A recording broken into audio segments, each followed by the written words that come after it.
Hello everyone and welcome to Smartkarma's corporate webinar. I'm Vidhi Bhatt from the corporate solutions team at Smartkarma. This week we are very happy to have with us Uni-Asia's CFO, Mr. Kai Ching Lim. Hi everyone. Mr. Lim, are you there? Yeah, hi everyone. Can you hear me? Great. Yes, yeah. Yes. We will start this webinar with Kai Ching walking us through a company presentation, after which he will engage in a fireside chat with Smartkarma Insight provider Osbert Tang. Hello, everybody.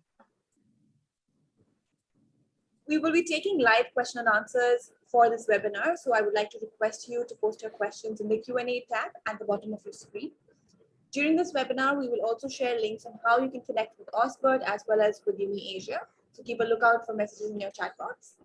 I would now hand it over to Kai Ching to take the webinar forward with the company presentation. Over to you, Mr. Lim. Thank you for joining us this afternoon. Right now, I will just give a very quick overview of Uni-Asia Group Limited. Some of you might have heard of us. Uni-Asia Group Limited, we were founded in 1997. So this year, 2022, is actually our 25th anniversary. We are listed on SGX on the 17th of August 2007. So as you can see from the slide, Uni-Asia, our main head office is actually in Hong Kong. And we have an office in Tokyo as well as Singapore. These three are our main offices. And we have a ship management company in Shanghai, as well as a property management company in Guangzhou. Now, our business model actually is very straightforward. We acquire assets, including properties and vessels at competitive prices. And we provide clients solutions relating to such assets, including structured finance arrangement, sales and purchase arrangement. And after acquiring such assets, we will manage or operate such assets in order to enhance the asset value and derive recurring income. Now, the end objective, of course, is to obtain capital returns, recurring income, including charter income, administration fee income, as well as ad hoc fee income like structured finance arrangement fees, brokerage fees, so as to increase the shareholders' value for our shareholders. Now, we basically classify our business asset into two main categories, shipping as well as property. And under shipping, we further categorize them into ship owning and chartering, maritime asset management, as well as maritime services. For property, the two main areas are property investment outside of Japan, as well as property investment within Japan. Now, if you look at our 2021's result, which was announced on the 28th of February this year, we achieved the highest profit for the group since its founding. We achieved a $18.05 million of profits for FY 2021. This is due mainly to the good shipping market, and our ship owning and chartering business have contributed significantly to our bottom line, as well as our Japan property market. Now, as a result of the good results we have for FY 2021, for the final dividend, we are declaring 5 Singapore cents per share. That make up of 3 Singapore cents per share for final dividend, as well as special dividends of 2 Singapore cents per share. Now, the dividend will be paid on 31st May 2022. So therefore, if you were to buy our shares now, they actually come dividend. Now, if you have been following us, we in fact paid 2 Singapore cents per share interim dividend in September 2021. So if you look at this chart, together with the 5-cent dividend that we have declared, of course, subject to shareholders' approval during our upcoming AGM, we will be paying a total of 7 Singapore cents per share for the FY 2021's result. So this will be the highest dividend per share that we will be paying in 10 years since we started resuming our dividend in FY 2012. And out of these 5 cents, as I mentioned, 3 Singapore cents per share pertains to final dividend, and including our interim dividend, 2 cents, that will be 5 Singapore cents per share. Special dividends is 2 Singapore cents per share. So what I'm trying to emphasize is that overall, we are determined to pay a sustainable dividend for shareholders in the foreseeable years to come. and 5 Singapore cents per share is a comfortable dividend per share that we will like to continue paying our shareholders. And the 2 Singapore cents per share of the special dividend, if it is good results like what we had last year, we may be paying such special dividends or even more if we can, if it fits our cash requirement. So let's look at our balance sheets. We have a very strong balance sheets following a very good year last year. We have been paying off our debt since for the past few years. Our debt equity ratio is now less than 1 as at end of 2021. In terms of our physical assets is strong. Our current assets is more than our current liabilities. In terms of cash, we have $36.7 million of cash as at end of 2021. And our operating cash flow stands at $28.38 million for FY 2021. So in terms of borrowings, as I mentioned, we have reduced our borrowings significantly over the years, and our total finance cost has also been reduced. For FY 2021, we've increased in profit, but our total finance cost is the lowest in 5 years. So as I mentioned, our profit for 2021 is mainly driven by the good shipping market. If we look at the portfolio of vessels that we have, we invest mainly in small handy-sized dry bulk carriers. And this is represented by the Baltic Handy-Size Index as shown in this chart.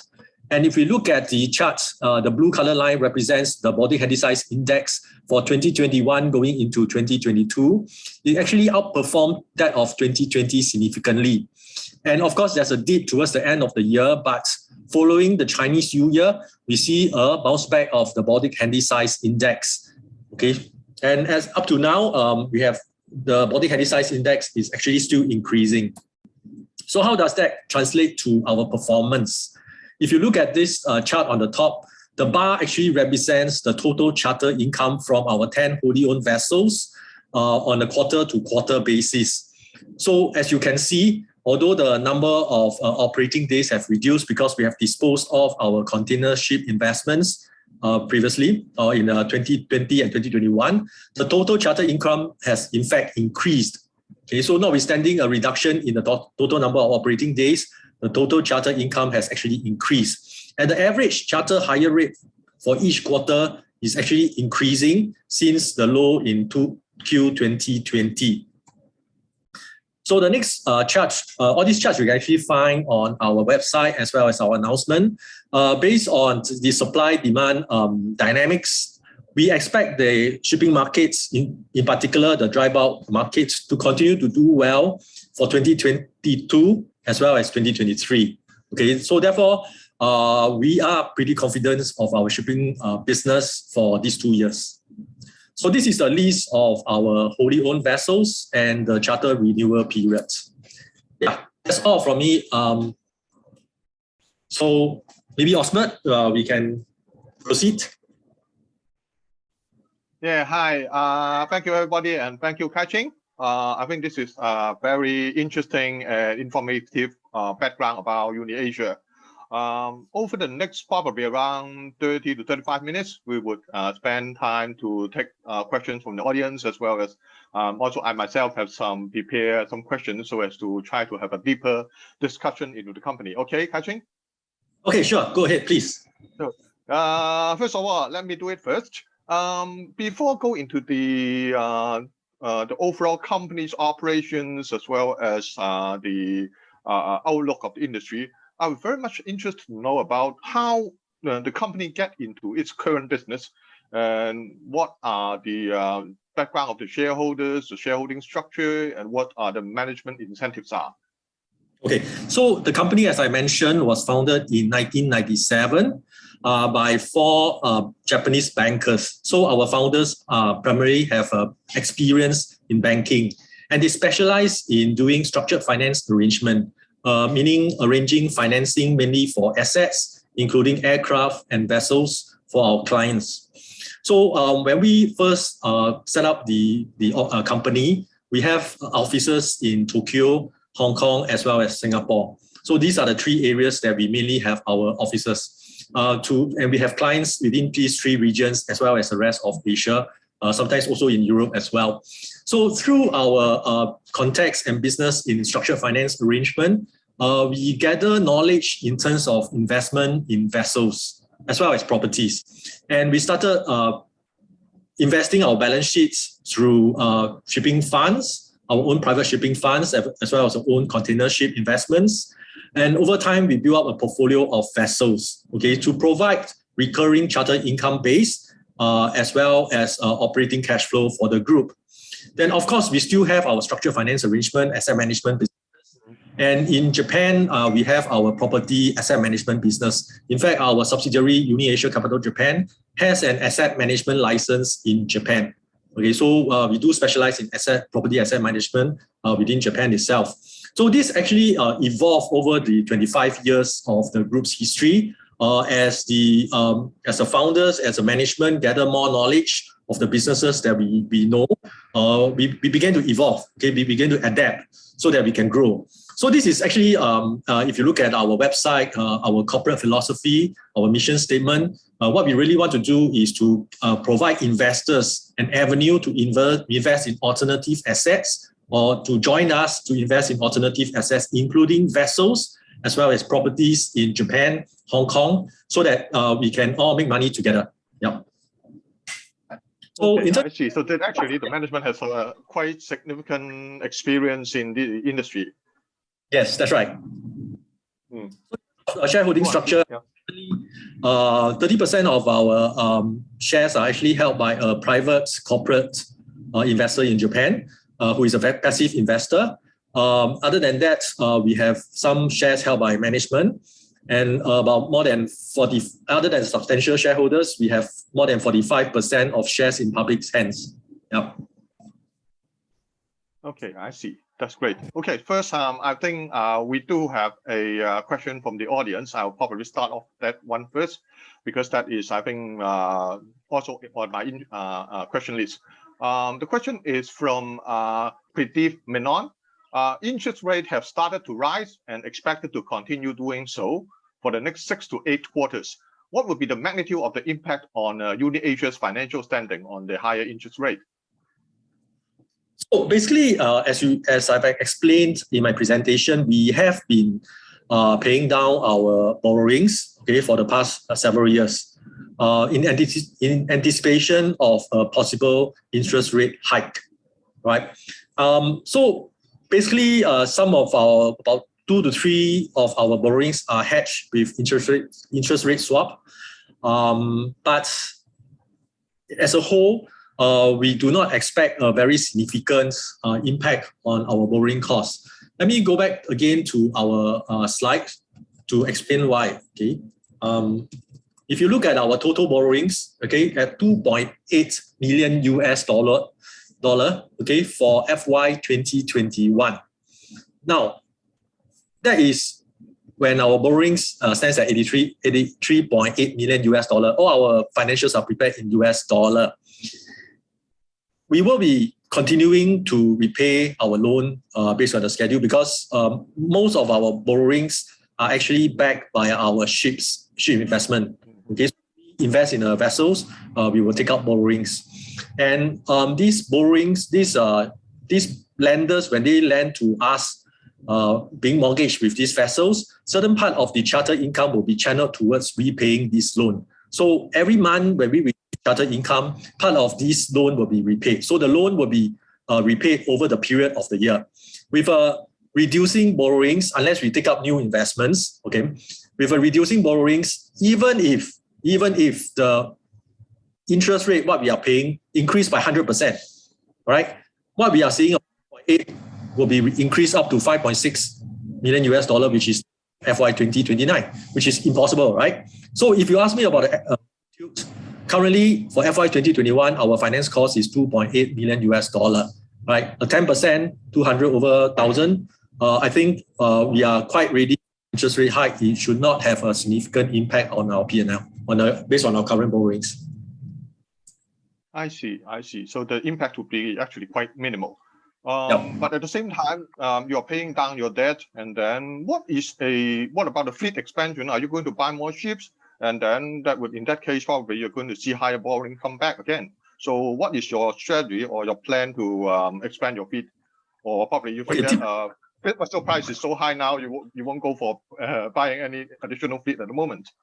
Yeah, so if you have been following us, for several years, in fact, for the past, if we flash back, go back in time about 3 years ago, many of our investors actually asked us to sell off all our ships and just focus on our properties, right? Had we done that, we would not be able to enjoy the highest profit that we have enjoyed for FY 2021. So you're right, when the charter income is high, the vessel prices are high also. Actually, this is not a good time to invest in vessel, especially when it's wholly owned. In fact, the best time was actually on the high side, of course, 2-3 years ago, when the ship price was very low, but everybody was asking us to sell our vessels. So what are our possible avenues? We could, if there are good opportunities, we could invest in second-hand vessels, or we could have a joint venture with our partners who are willing to invest in a joint venture vehicles. One of our expertise is in asset management.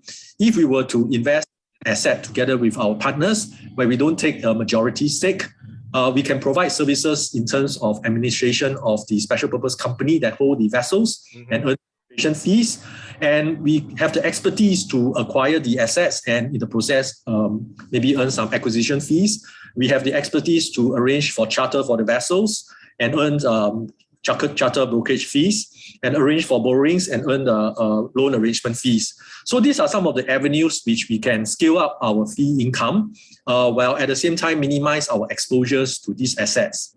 Yeah, so if we were a joint venture structure, such borrowings by the special purpose company, the borrowings itself will not appear on the face of our balance sheet.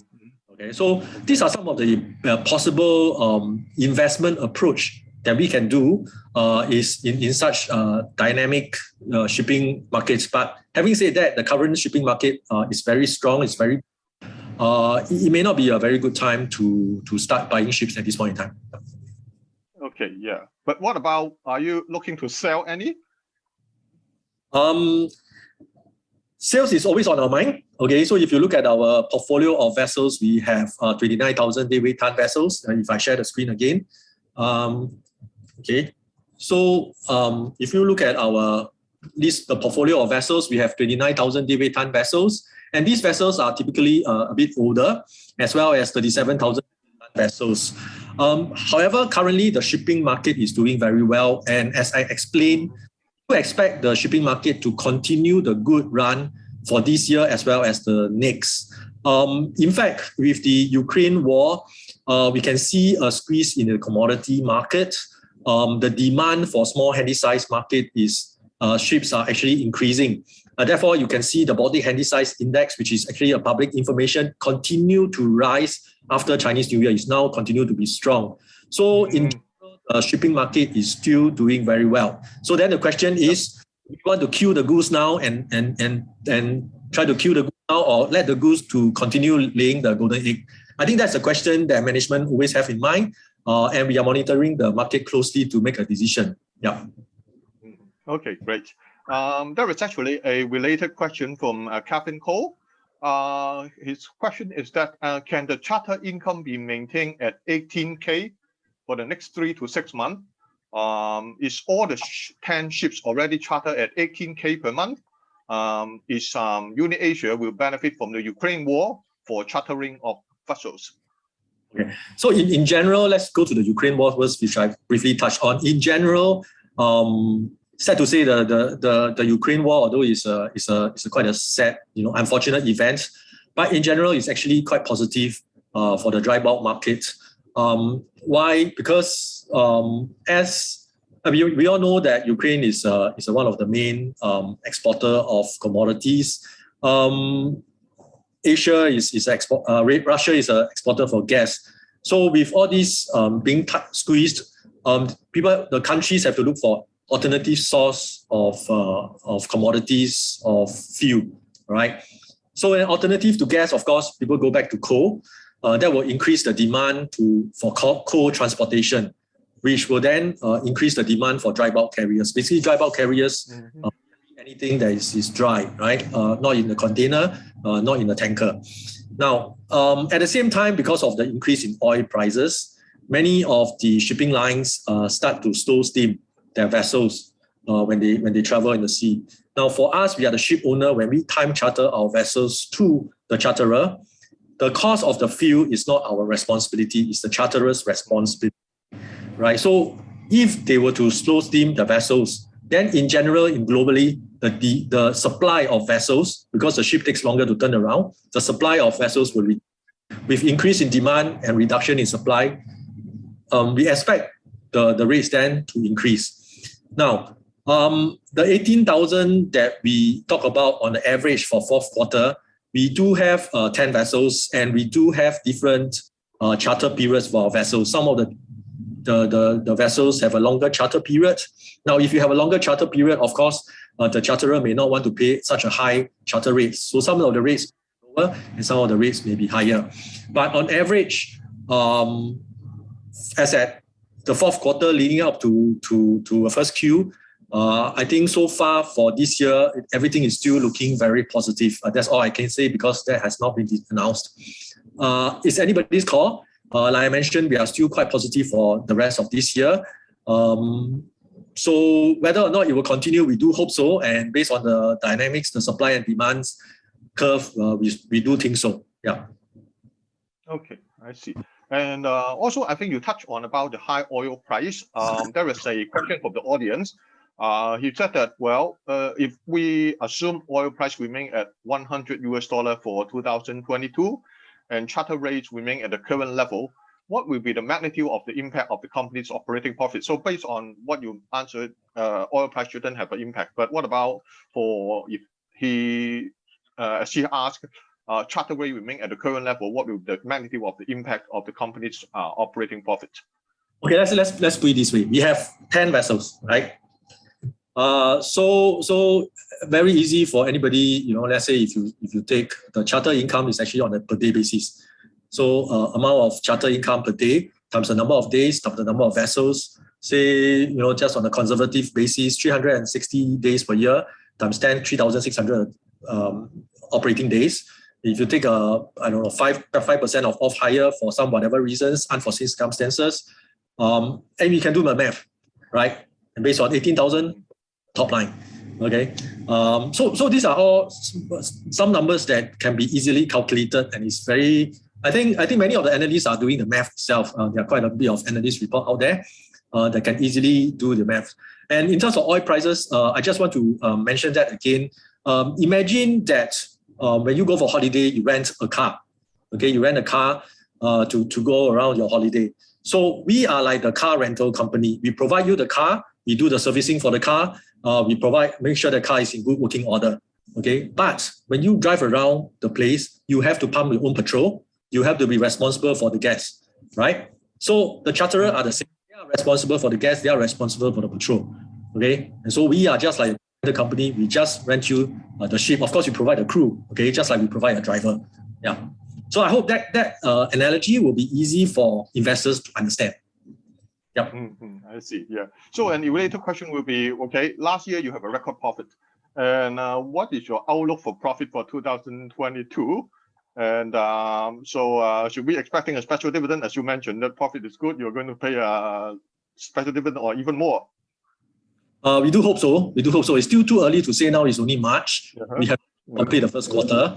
Anything can happen, right? So as I mentioned, based on the supply, demand, based on what we have seen so far, we are pretty optimistic about this year. Yeah. I see. Yeah.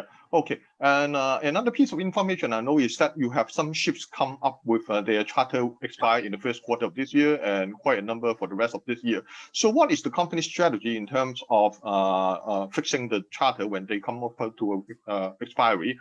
Do you normally do long or short? How long, how short? Would you explain something to us so that we can get a better understanding about what we can do in terms of our earnings calculation? So in as an overview strategy, right? For the smaller 29,000 deadweight ton vessels, basically for 29,000 deadweight ton, 29K ships, they were actually previously the benchmark for small handy-sized dry bulk carriers.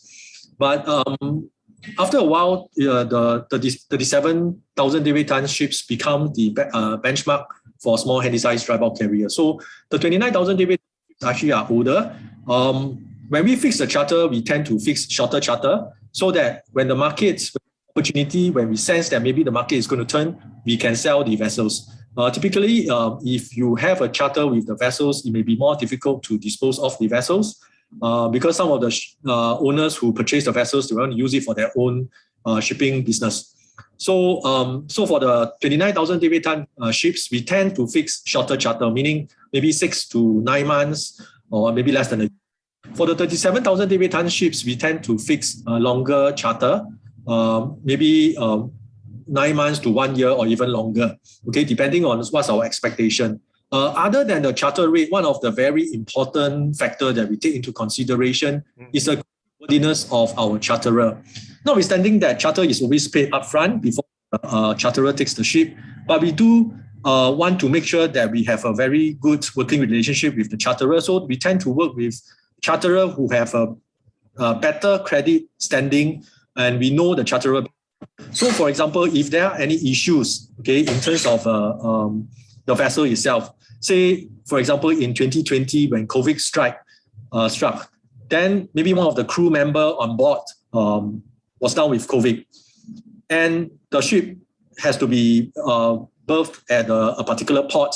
It cannot go on to its designated route. So what will happen? Who will bear the cost? Is it the ship owner, us, or the ship charterer? In a situation other than the contract, it is through a very good relationship with the charterer, then we are able to negotiate and discuss and work together with the charterer. So if we do not know the charterer well, if the charterer is unreasonable, it may not be so easy for us to carry on the business. So these are some of the factors to take into account when we arrange the charter, not just solely focusing on the charter rate.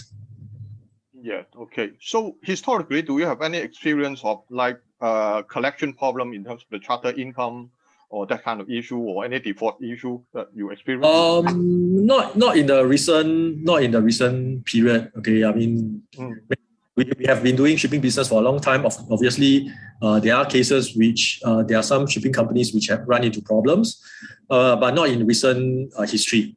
Yeah. So because for a charter contract, the charterer will have to pay for the particular month upfront. Okay. So for March, you have to pay for March now. Beginning of March, use the ship for the rest of March. So if they do not pay up by a certain period, then the owner can arrest the ship, take back the ship, and then charter to another party. Okay, so in such market, such a good shipping market, it's actually the demand is very high. So when the charter ship, especially if it's a good rate, they will not want to give up the ship. Okay, yeah, great. Okay, finally, we got a question. Oh, finally, we got a question from the audience about the stock price. The question is from Victor C. Looks like that your stock is still trading below the book value.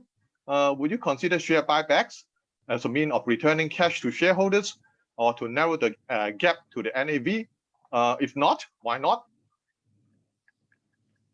Okay. In terms of the corporate actions, right? I mean, if we look at the other than our share price, the other common complaints that we have is that our share liquidity is low, right? So our share price is not reflective of our NAV. Our share liquidity is low. So on the other side, there are many investors, right, asking us to do bonus issue, stock split to increase the share float. Okay. Now, if we were to do a share buyback, what we are doing is effectively reducing the share float in the market. Okay. Now, if we do a share buyback, is there a guarantee that the share price will go up? And under the Singapore's Securities and Futures Act, the company is not allowed to use any mechanism to manipulate the share price. So any patient for share buyback should not be based on trying to push up the share price. So the end result is, if we were to do a share buyback, the float will be reduced, right? Liquidity will further be squeezed. then what do? Do we then do a stock split, do a bonus share? Are we sending a very confusing message to shareholders? That's why if we have excess cash, if we are able to generate good profit, operating cash flow, then we will want to reward shareholders through dividend. Okay, so that's what we are thinking. And as to why our share price is not reflective, there are many reasons. I can't really say. I'm doing all I can to try to increase the profile of the company. But more importantly, I think what I understand is that sometimes investors do not like asset-heavy companies, especially in Singapore. We are exploring various avenues of increasing our bottom line, our income sources, including but not limited to increasing the asset under management, which I have explained. If we were to do a joint venture structure, we are able to derive fee income from various sources. Similarly, we are also doing a similar approach within our property investment in Japan, where we have asset under management of more than 30 billion Japanese yen. By increasing the asset under management, we are able to increase our asset management fees. That itself is more scalable in the sense that we do not have to invest our balance sheets and expose to any investment of our assets.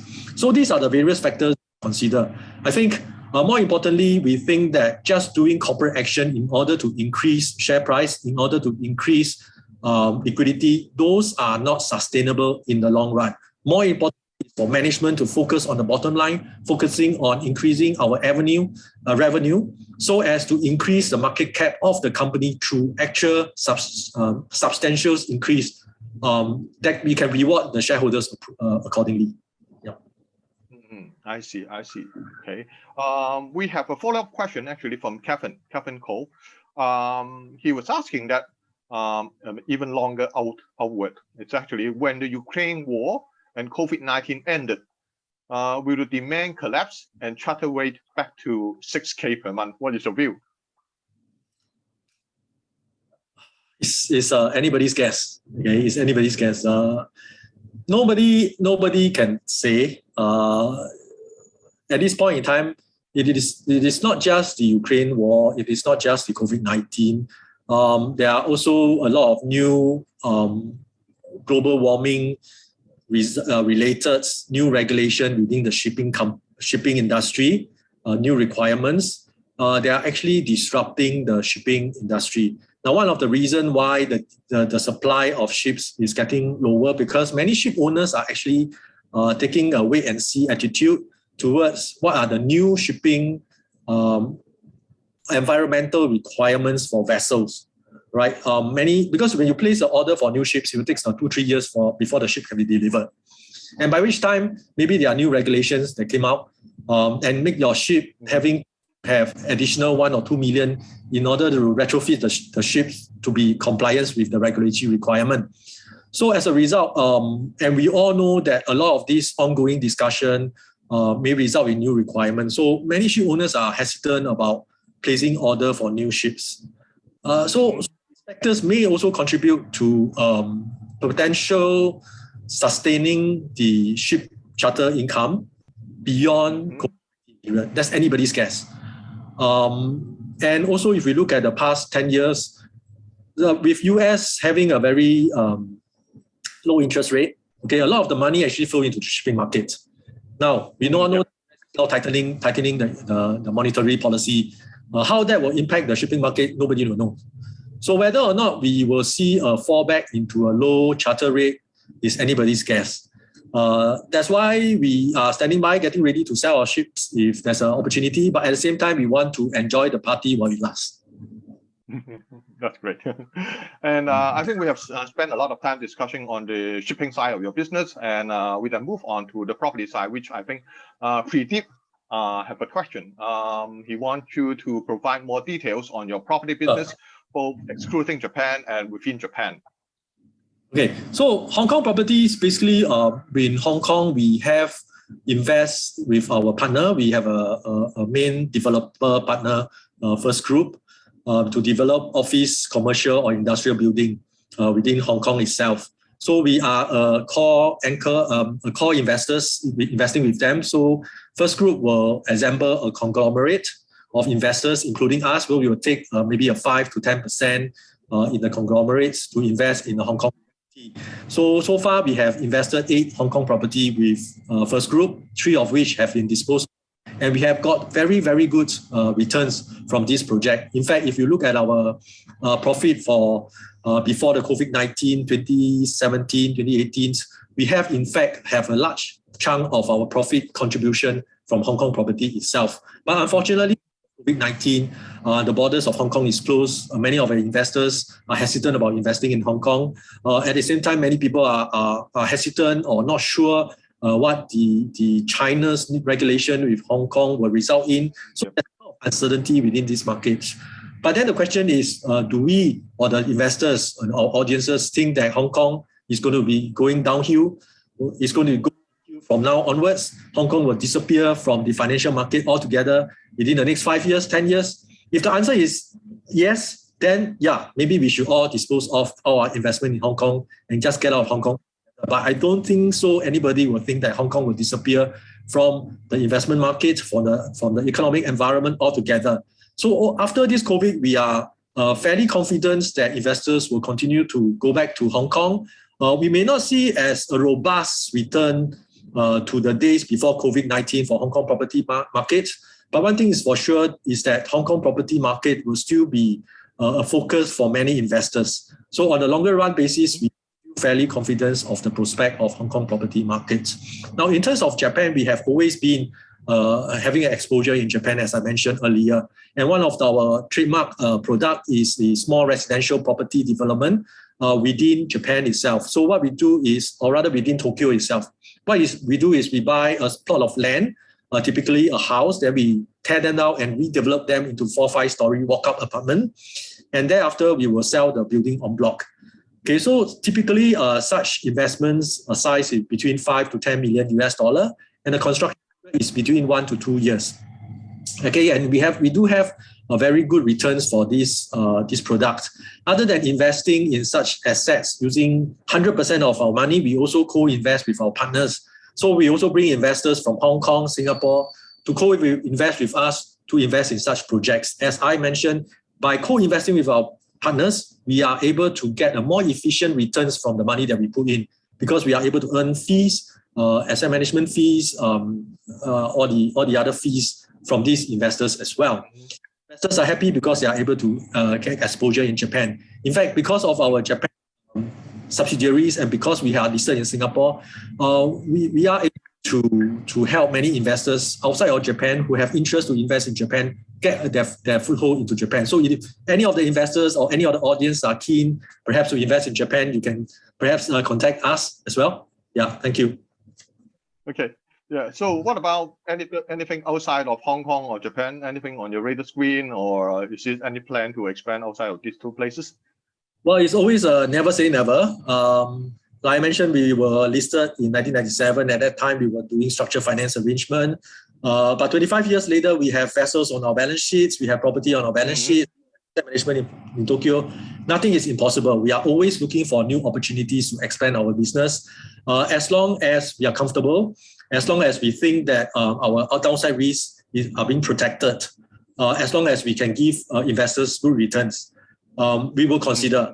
But whenever we have new investment opportunities, we always start off small, get the experience before we expand that area of investments.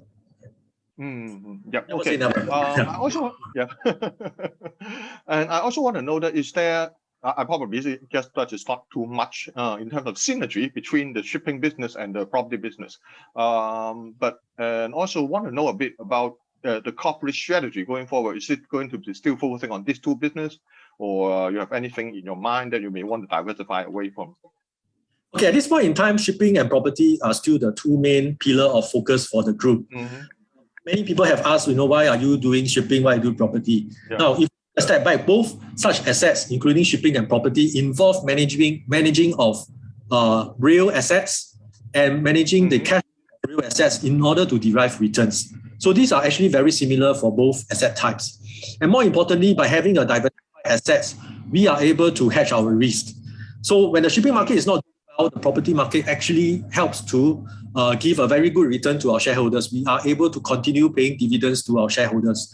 Look at all those shipping markets, shipping entities, companies which only have shipping business. They are not able to go through the dark nights to enjoy the good returns that we are enjoying right now. Right? We are able to do it because we have property market, we are property business. And similarly, one day maybe shipping market will go back to the lull, but we will then have a property to supplement it. Therefore, we are always open to expanding our business base, like as I mentioned. But at this point in time, property will still be the two main pillars for our group. Yeah. Yep. Okay. Yeah. Okay. One more question for the audience is about the SGX market. And given that the SGX market is notorious for low valuations, especially small caps, is the company thinking about looking to list elsewhere or delist altogether?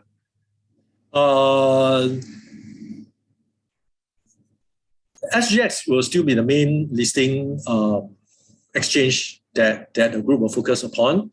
But having said that, we are always exposed.